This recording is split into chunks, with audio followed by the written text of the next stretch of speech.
Attorney Lilette, Attorney Simmons didn't say Lily. She called you by your name. Lily? Lilette? Ano pong kailangan niyo? Attorney Lilette, what are you doing here? Binalik ko lang po yung laptop. Tsaka sabi po sa HR may mga turnover process pa po ko for clearance. Pero aalis na rin po ako agad. Kailangan ko rin po mag-report sa trabaho. You got a new job? Yes po, kay Attorney Bonnie. Well, that's impressive. Congratulations. Thank you po. Pagkatapos mo sa HR, Attorney Lilette, pwede bang pumunta ka sa office ko? Meron lang sana akong gustong sabihin sa'yo.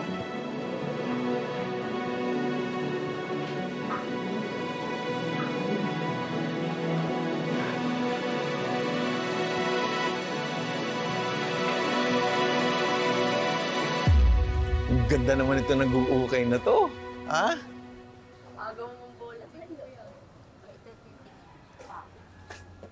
Ate Sis, ano naman bang iniisip mo? Si Lilette, no? Nag-aalala ko, Emong, eh. Kilala ko si Lilette. Pero ngayon parang iba, eh. Kamakailan nung may problema siya. Minsan, parang hindi niya na sinasabi yung saloobin niya. Samantalang dati, alam ko ang lahat. Alam mo, sa sobrang kakilala ko yung anak ko, ultimo utot niya. Alam ko kung ilang beses siyang umutot sa maghapon. At ultimo kulay ng utot niya, pinapaalam niya sa akin.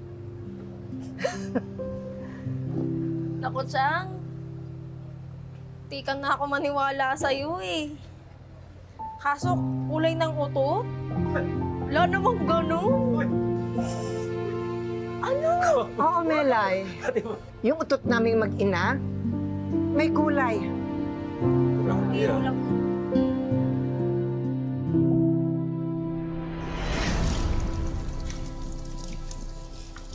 Alam mo, Tinang, napunta ka na naman po ko ni Ma'am Patricia kanina. Dapat tinawag mo ko. Palagi ka nang dinadala ka ni Patricia. Yang si Trixie dapat masaway yan eh. Pahamak din. Si Trixie na naman dahilan. Opo. Pero relax lang po kayo kasi makaganti naman ako agad sa kanya. Anong ganti? Kasi po, nautot ako ng mga 5 times na naka-silent mode habang pinuputakan niya ako. Kaya ayun, sigurado po ako na naamoy niya yung kamandal ko. Wala mo, Tinang, kung anong kulay ng utot ko. Anong kulay? Pink! Sabi ko, dapat, black, black, black, black, black. Yabi na! Kadiri! Pero, Tinang, love mo pa rin naman ako, di ba, kahit anong kulay ng utot ko? Naman! Kahit ano pang kulay at amoy, love na love ko ang bebe ko.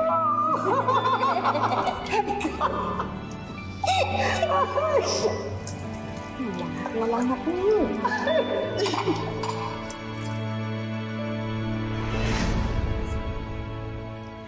Melay, alam ko naman na nagbibiro ka lang.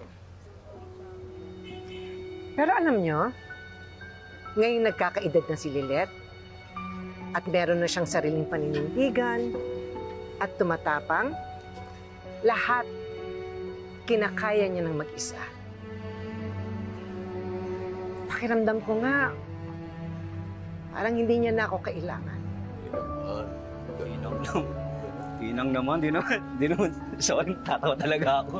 Ito kasi, Tinang tungkol dun sa utot, ano pa talagang kulay ng utot ni Attorney? Is it red? Is it blue? Baka rainbow? Di ba? Ha? Ay di...